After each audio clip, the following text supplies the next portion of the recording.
aqui na Casa Alta de Souza, com essa responsabilidade que não é fácil, né? Falar sobre o Evangelho de nosso Senhor Jesus Cristo, mas é com grande gratidão a oportunidade que Ele primeiramente nos dá por estarmos aqui nesse mundo, experimentando novas oportunidades e conhecendo e tentando aplicar em nossas vidas o Espiritismo, as máximas do Cristo, que contém no Evangelho segundo o Espiritismo.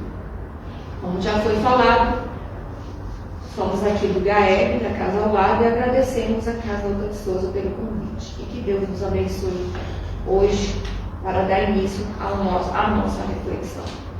Como o William já falou, a gente vai tratar do capítulo 1, cujo tema, não vim destruir a lei. Aí a gente fica perguntando, não vim destruir a lei. Porque Jesus, em alguns momentos, ele mencionou essa frase, eu não vim destruir a lei. E como que ele iria destruir algo, né, que Deus teria construído e o encaminhou a esse mundo para cumprir a sua vontade? Então, Jesus veio, como nos diz o Evangelho, dar cumprimento. Eu vou ler a passagem aqui do item 1, que fala o seguinte: não penseis que eu tinha vindo a destruir a lei, que eu tenha vindo destruir a lei, ou os profetas. Por que os profetas? Porque os profetas vieram prenunciá-los e vieram trazer muitos ensinamentos também. Mas, porquanto eu vos digo em verdade que o céu e a terra não passarão, sem que tudo se cumpra perfeitamente o que está na lei, até o último iota, o último ponto. E aí, aqui na frente, onde fala no item 3, o Cristo vai complementar mais ainda essa questão de não vir destruir a lei. Jesus não veio destruir a lei, isto é, a lei de Deus. Ele veio cumpri-la, ou seja, desenvolvê-la, dar-lhe seu verdadeiro sentido, apropriá-la ao grau de adiantamento dos homens. Ora, se ele veio dar sentido, é porque os homens estavam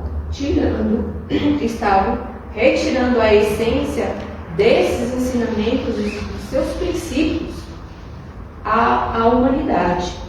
Então ele veio dar esclarecimento acerca desses princípios e também dar cumprimento ao adiantamento dos homens, quer dizer, os homens já estavam mais preparados para o conhecimento de outras verdades, porque na época de Moisés eram praticamente homens ainda bem primitivos para ter determinados conhecimentos da sua lei, tanto que foram resumidas em 10 mandamentos. E Jesus resumiu mais ainda. Por quê? Porque já estávamos mais adiantados para o resumo dessas leis. E ele veio ainda falar mais um pouco, dar cumprimento, dar claridade, falar com mais objetividade e dar clareza à essência desses ensinamentos. Tanto que ele veio falar do amor. Na época de Moisés, era olho por olho, dente por dente. E ele veio justamente falar o contrário. Porque esse olho por olho, dente por dente, não está dentro do decálogo, ou seja, dos 10 mandamentos. Foram leis criadas por Moisés, para apaziguar um pouco o comportamento moral daquele povo, daquela época. Então, ele diz o seguinte aqui, Kardec: ele veio cumpri-la, ou seja, desenvolvê-la, dar-lhe o seu verdadeiro sentido, apropriá-la ao grau de adiantamento dos homens. Eis porque se encontra nessa lei o princípio dos deveres para com Deus e para com o próximo, que constitui a base da doutrina. E qual seria, esse princípio, esse dever que Jesus veio resumir? É justamente esse: amar a Deus. Tanto é que ele fala assim: Eis porque se encontra nessa lei o princípio dos deveres para com Deus e para com o próximo, que constitui a base da sua doutrina. Amar a Deus acima de todas as coisas, porque lá ele vem falando, né? Detalhando alguns pontos lá nos 10 mandamentos. E amar ao próximo como a si mesmo. Está lá explicando no decálogo que você não deve fazer isso com o seu próximo, que não deve fazer aquilo, que tem que amar. Então Jesus pegou tudo isso e falou: ama a Deus acima de todas essas coisas que foram faladas, e ao próximo como a si mesmo.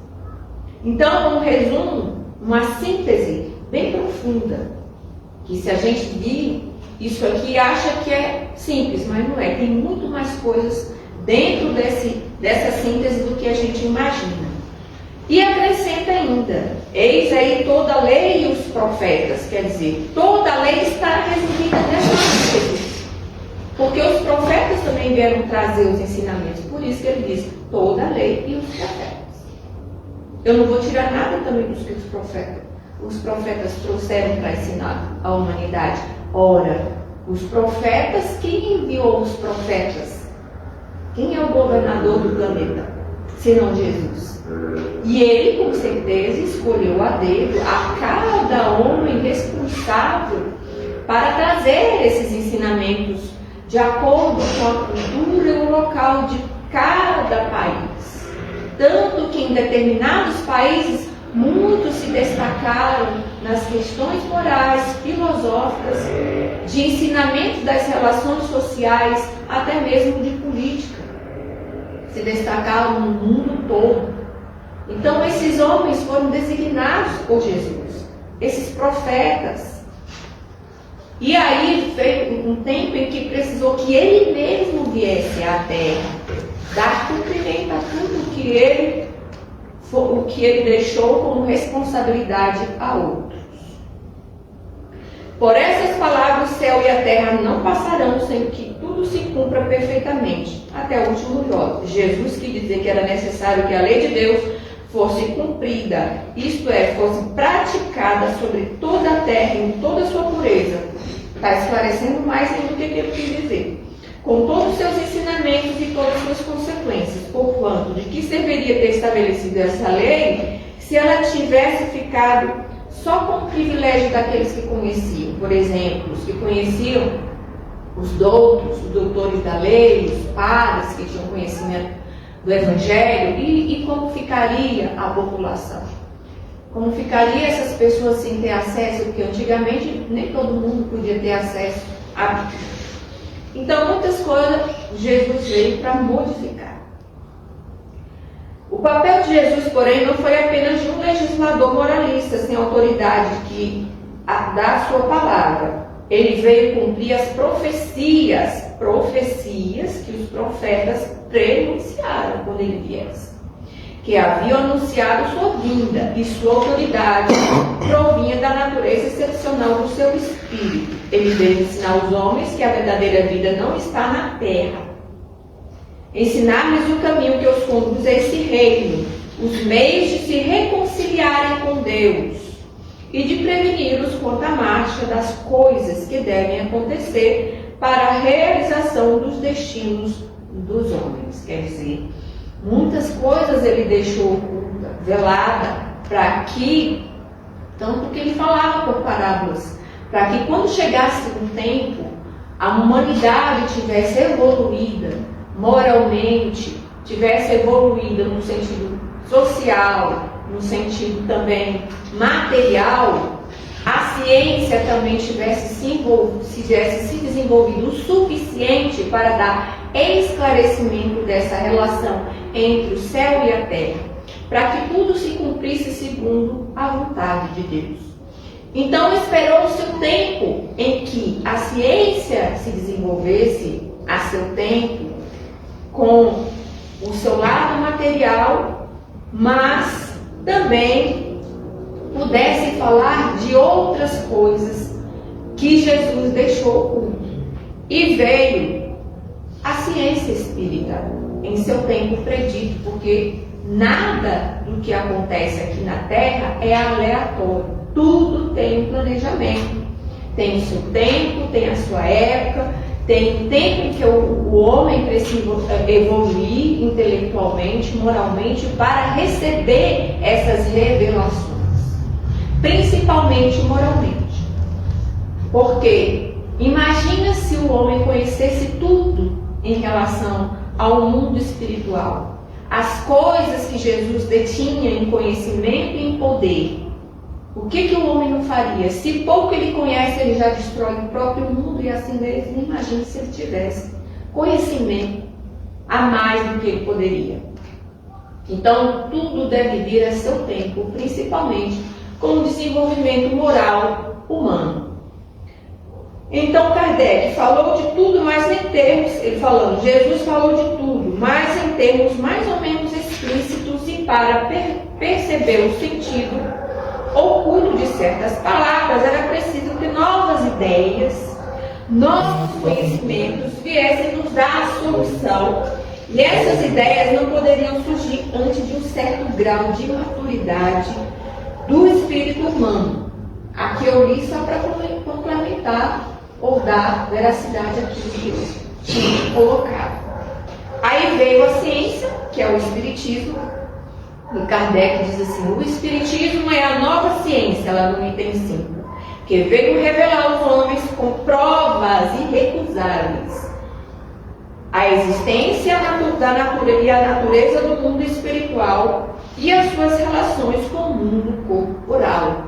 E como isso ocorreu? Através de experiências que Kardec realizou. Como? Lá no início que iniciou as primeiras pancadas, Kardec nem era conhecedor disso. Kardec não conhecia nada disso. Aí chamaram ele para participar de uma primeira sessão espiritual lá, fenômenos que estavam ocorrendo, e ele começou a despertar com aquele fenômeno. Se há uma causa, se há fenômenos cuja ação é inteligente, tem que ter uma inteligência por trás.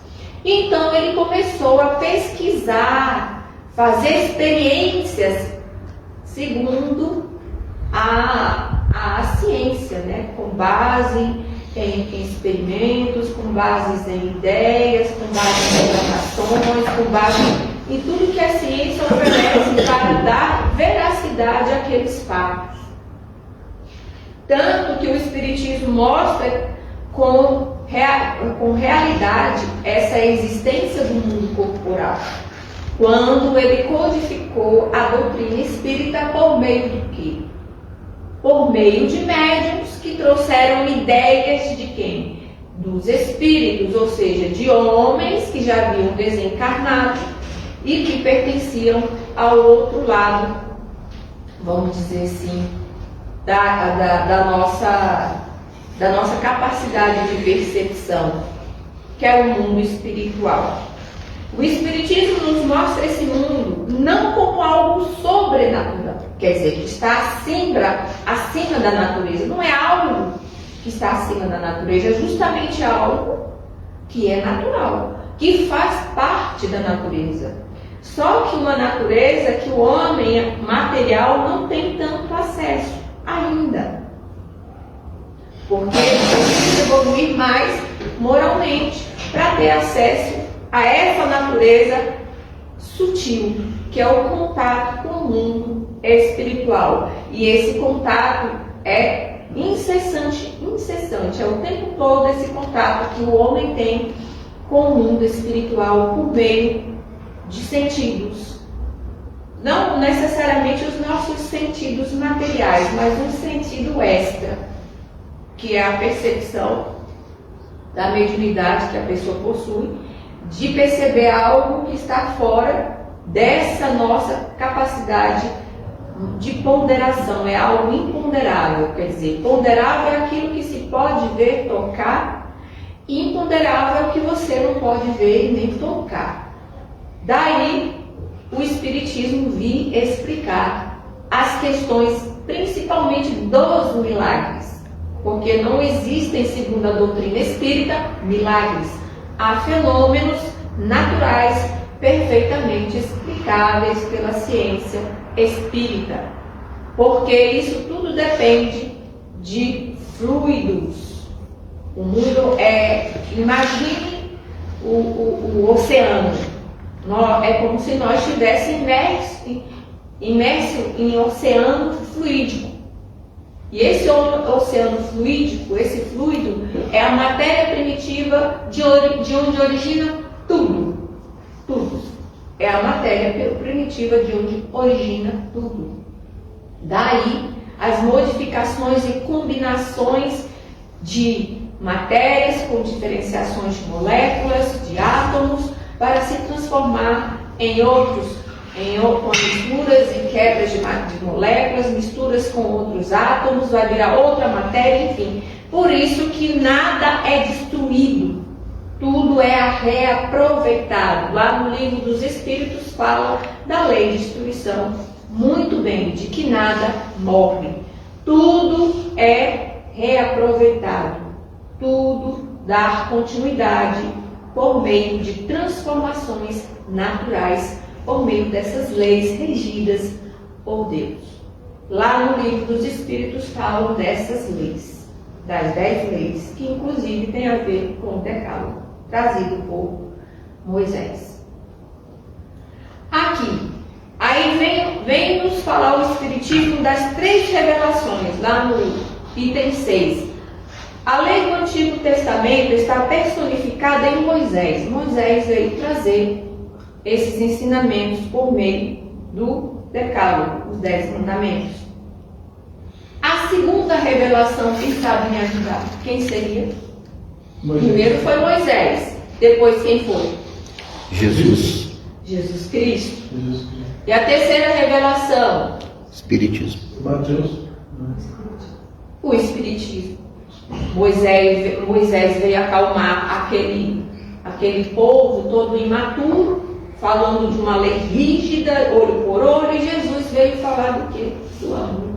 E o Espiritismo veio explicar com profundidade a relação entre o mundo material e espiritual e dar conhecimento profundo desse amor que Jesus veio nos dizer. Aí o Espiritismo é a terceira revelação da lei de Deus. Mas ela não está personificada em ninguém. Quer dizer, veio um homem, a primeira revelação personificada na pessoa de quem? De Moisés. A segunda de quem? É um homem que veio, reencarnou como homem, Jesus Cristo. E a terceira, não existe nenhum homem. Existem ideias trazidas por quem? Por uma coletividade de espíritos. Em todos os pontos do mundo. Tanto que Kardec, para comprovar uma ideia, se aquela ideia era verdadeira, ele ia para diversos pontos onde os médiuns diziam basicamente a mesma coisa. Daí ele comprovava a veracidade dos fatos. Então, ele até diz aqui, é de certa forma o ser coletivo, o Espiritismo, que representa o Espiritismo, é um ser coletivo, abrangendo um conjunto de seres do mundo espiritual, vindo cada um trazer aos homens a contribuição dos seus conhecimentos, para fazê-los conhecer aquele mundo e que sorte nele os espera. Então, esses espíritos veio nos falar do mundo espiritual, nos esclarecer a respeito desse mundo espiritual, para que quando voltássemos ou retornássemos a esse mundo, não nos surpreendêssemos. A gente poderia e podemos saber exatamente para onde vamos, de onde viemos, para onde vamos e o que estamos fazendo aqui. Isso o Espiritismo nos traz com toda certeza. Assim como Cristo disse, eu não vim destruir a lei, mas cumpri-la. O Espiritismo igualmente diz, eu não vim destruir a lei cristã, mas cumpri-la. Quer dizer, ela não veio substituir o cristianismo, o Espiritismo. Vai dar cumprimento igual a Cristo. Como? Esclarecendo, trazendo claridade às ideias de Cristo, aquilo que ele deixou sob um véu. Por isso que ele falou por parábolas, porque os homens não tinham condições de entender muitas coisas. Ele falava do mundo espiritual, os espíritos dizem assim, a vida futura. E Jesus falava, meu reino não é deste mundo. Lembra que ele tem um capítulo que fala, meu reino, existem muitas moradas na casa do meu Pai. Como que seria essa ideia de Jesus? O Espiritismo vem nos explicar tudo isso. E outras coisas mais. O Espiritismo nada ensina que seja contrário ao que o Cristo ensinou. Não vai substituir o cristianismo. Pelo contrário, estão caminhando juntos. Completa e explica. Ela completa o Cristo ensinou, mas desenvolve, completa e explica em termos claros para todas as pessoas que só foi dito sob forma alegórica. Sobre o véu, ocultou certas coisas, Jesus velou certas coisas e falou de uma forma alegórica, falando por metáfora. O Espiritismo veio cumprir no tempo acredito que o Cristo anunciou. Lembra? Tudo é preparado para que tudo aconteça a seu tempo. Preparar a realização das coisas futuras portanto, obra do Cristo, o Espiritismo, que o preside. Jesus preside o Espiritismo, ele preside aquele que governa, aquele que dá andamento, aquele que está à frente de tudo. Assim como igualmente o anunciou a regeneração que se realiza hoje. A gente sabe que o mundo está passando por um tempo de regeneração do planeta. E se prepara o reino de Deus sobre a terra. Então esse momento é justamente preparando esse reino. Lembra que Jesus falou que os mansos herdarão a terra, que está dentro da parábola? O que quer dizer isso? Quando a terra passar de provas e expiações, onde há muito sofrimento, onde o mal predomina, vai passar para um mundo de regeneração, onde o bem se sobrepõe ao mal. Então ele diz, quem vai participar e estar presente nesse planeta com essas condições? Os mansos e os humildes. Então cabe a nós fazermos nossa escolha. O item 8 trata da aliança da ciência com a religião. E houve um tempo em que a religião, naquela época da Idade Média, houve um rompimento mesmo entre a ciência e a religião. Então, como a ciência avançou em outros aspectos, veio novamente o religamento da ciência e a religião com o Espiritismo. Ele nos diz aqui, Kardec, a ciência e a religião são duas alavancas. Imagine duas colunas que sustentam determinado edifício, vamos dizer assim.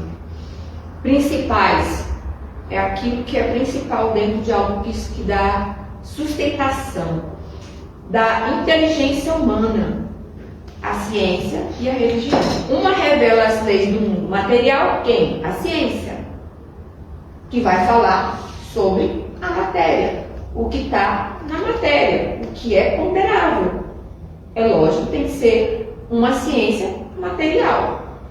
Por outro lado, nos fala Kardec, no mundo moral, no entanto, quem vai falar? A ciência material tem condições de falar sobre o mundo espiritual? Sobre esse mundo moral? Tem condições? O que vocês acham? Se for a ciência espírita, sim. Hoje em dia também tem a nova ciência aí que está ajudando o espiritismo. Quem sabe dizer? Gente, eu estou esquecendo o nome, me ajudem. Se eu lembrar, eu falo. Hoje em dia as pessoas falam muito dela. Que fala, inclusive, sobre as relações mais sutis que o homem passa. Ciência quântica. Ciência quântica. Isso. a ciência quântica? Está ajudando o Espiritismo a trazer seus esclarecimentos. Aos poucos vão aparecendo mais e mais pessoas que vai se coadunar com as ideias do Espiritismo. Para não ficar, né? Porque a ciência, a Kardec até fala, o que separou essas duas alavancas é justamente a exclusividade de uma e a exclusividade do outro. Aqui ele diz o seguinte: no entanto, tendo essas leis o mesmo princípio que é Deus, elas não se podem contradizer. A ciência humana, material, vem de Deus. Porque ela é estudada, a natureza material, ela é estudada sobre os princípios das leis de Deus. Essas leis já existem. O homem que vai descobrir a lei da gravidade já existia, rege a natureza. E o homem, a seu tempo, teve acesso a esse princípio natural. Olha como que são as coisas. Como que ele descobriu? Por meio de coisas que o levaram a este acesso no campo material. Aí veio a ciência espírita para explicar situações e fenômenos que se colocavam sobre o sobrenatural. Mas como que acontece isso? Não está nos mistérios de Deus. Ainda existem coisas que vão ficar sobre os mistérios divinos, porque ainda não temos condições de acessá-los. Aí nos diz ainda Kardec, a incompatibilidade que se acredita ver entre duas ordens de ideias deve-se a um erro de observação e ao excesso de exclusivismo de uma e de outra parte. Por exemplo, as ciências exclusivamente material refuta tudo que está que for além da matéria, que eles não conseguem ver e que não é ponderável. Nada que não seja ponderável para eles não faz sentido. É exclusivamente, irrefutavelmente material, puramente material. Daí a questão que Kardec falou do exclusivismo. Por outro lado, a religião, né? Que a religião não pode permitir que a ciência se intrometa, porque existem coisas que a ciência não vai poder mexer, cujos milagres, por exemplo, de Jesus, a ciência não tinha como explicar. Por exemplo, a abertura do Mar Vermelho, como que procedeu isso? É milagre? Como que se explica as 7 pragas do Egito? Milagres? Ou são coisas, fenômenos naturais que a ciência pode hoje perfeitamente explicar? As curas que foram realizadas por Jesus, hoje a ciência espírita explica como que isso ocorreu, a cura, magnetismo, que é uma propriedade, uma derivação do fluido material, o fluido magnético, que dá acesso ao homem a curar suas mazelas morais. Tudo isso o Espiritismo veio explicar, a ciência espírita. E ele nos diz, são chegados os tempos em que os ensinamentos do Cristo devem receber seu complemento. E fala quando faltaram 5 minutos. Já, tá? Receber seus complementos, em que o véu lançado intencionalmente, olha, o véu que Jesus lançou intencionalmente sobre algumas partes desses ensinos deve ser levantado. Por meio de quem? Da ciência. Em que a ciência, deixando de ser exclusivamente materialista, deve levar em conta o elemento espiritual. Hoje, nas obras de André Luiz, ele nos fala o seguinte: se a ciência humana olhasse mais para as questões espirituais, muitas coisas poderiam ser evitadas e curadas. Mas haverá um tempo, diz ele, em que isso vai ocorrer. E a religião deve reconhecer as leis orgânicas imutáveis da matéria. Por exemplo, as pessoas dizem que há ressurreição. E isso, dentro de uma lei normal da natureza, não pode acontecer. Ressurreição é ressurgir o espírito no mesmo corpo que a natureza já destruiu. Quer dizer, destruiu entre aspas. Já houve transformação para que se transformasse em outras coisas orgânicas para que se transforme em outro tipo de matéria. E o Espiritismo vem nos esclarecer, explicar, não existe a ressurreição, existe a reencarnação. Quer dizer, o espírito volta, sim, mas em um novo corpo. Por meio do quê? Por meio de um óvulo e de um espermatozoide que é cedido e é fecundado ali, o espírito, naquele momento lá do ato sexual. Naquele mesmo momentinho, a ligação é feita, onde há a fecundação ao ligamento do espírito. Por isso que há vida. E é terminantemente contra o aborto, o espiritismo, porque também está fora da lei de Deus. Então, essas duas forças nos dizem da Kardec. Gente, vocês querem fazer pergunta? Pode fazer. Se tiver dúvida, ou se não estiver sendo muito claro, você pode levantar a mão, ou então colocar alguma ideia. Pode levantar a mão e falar. Essas duas forças, então, ciência e religião, apoiando-se uma na outra e marchando juntas, se prestarão um mútuo apoio.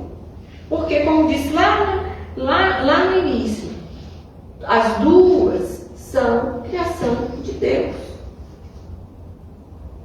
A ciência material e a ciência moral, vamos dizer assim. As leis morais, que é a lei do mundo espiritual. A religião, não sendo mais desmentida pela ciência, irá adquirir um poder indestrutível. Imagine as coisas que ocorrem dentro da ciência, da religião, e a ciência vem comprovar que isso é real. Não tem mais contradição, não tem mais guerra de ideias. Pelo contrário, uma vai apoiar a outra. Porque essa é a vontade de Deus. Por isso que Jesus diz, vai dar cumprimento. O Espiritismo vai dar cumprimento ao que está pronunciado. E é justamente isso, por meio da ciência e da religião. A religião, não sendo mais desmentida pela ciência, irá adquirir um poder indestrutível, porque será de acordo com a razão. É porque as pessoas dizem que não dá para raciocinar a fé. Fé é coisa que não se explica. Muitas pessoas que não fazem comum do Espiritismo dizem isso. E a irresistível lógica. E a gente sabe hoje, por meio do Espiritismo, que a fé é raciocinada. A fé cega não pertence mais a esta época. A ciência e a religião até hoje não puderam se entender porque cada uma e cada uma das coisas, do seu ponto de vista exclusivo, a gente já explicou, se repeliam mutuamente. Quanto tempo me faltou? 2. Então, vamos encerrar aqui. Era preciso alguma coisa para preencher o vazio que as separava, ciência e religião, um traço de união que as aproximasse. Esse traço de união está no conhecimento das leis que regem o mundo espiritual. E só o Espiritismo nos traz isso. E suas relações com o mundo corporal. Leis também tão imutáveis quanto as que regem o movimento dos astros e a existência dos seres. Essas leis que regem o mundo espiritual. Porque o movimento dos astros, quem estuda? Não é ciência material? Então, da mesma forma que ocorre no mundo espiritual, também é algo imutável, porque é regida pela lei de Deus, e as leis de Deus são imutáveis. Essas relações, uma vez comprovadas pela experiência, leis também tão imutáveis quanto as que regem o movimento dos astros e a existência dos seres. Essas relações, uma vez comprovadas pela experiência, fizeram surgir uma nova luz. A fé se dirigiu à razão. Hoje o Espiritismo nos diz: raciocine sua fé. Pense naquilo que lhe é passado a respeito de Deus, a respeito do Cristo, a respeito inclusive do que os profetas trouxeram. Traga luz aos seus raciocínios. Nos diz o Espiritismo: a fé se dirigiu à razão. A razão nada encontrou de lógico na fé. Quer dizer, a razão explica a fé, porque a fé é explicável, pode ser raciocinada. E o materialismo foi vencido por meio do Espiritismo, que é uma nova ciência para explicar todos os fatos hoje, antigamente incompreendidos por nós. Então era isso que a gente veio trazer, para a gente raciocinar aqui dentro do Evangelho. E quem quiser fazer pergunta, estamos aqui. Obrigada pela atenção e que Deus nos abençoe sempre.